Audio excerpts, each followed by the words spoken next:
Hello, Tete. Hi, I'm Sharon Kamagay, 40 years old, and I'm single with no kids. And I'm high school graduate. I work here in my Philippines for 8 years as a domestic helper. Mm, I my main duties are taking care of kids and pets and houseworks. And then second employer, I worked in Malaysia for 1 year.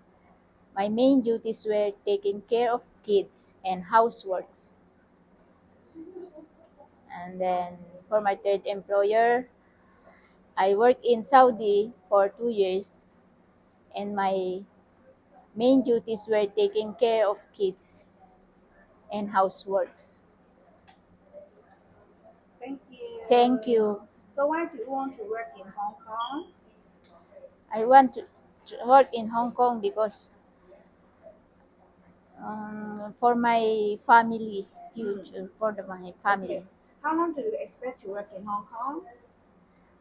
Uh, 2 years and more. If my employers want me to stay, then I will stay for a long time.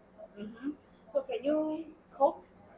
Yeah, I can cook. You love cook? Yes, What kind of food you can cook? I can cook kimchi. I can cook adobo. I can cook chop suey. I can cook um, what's Malaysia kabsa. food? I can cook chicken curry. I Oh, can cook fried chicken. many I food. can cook s- sinigang. Ha, Uh-huh. Filipino food. Okay, Sinigang. so Philippine food and Korean food and Asian food you can Yes, cook. yes, yes. Okay, thank you. Thank you.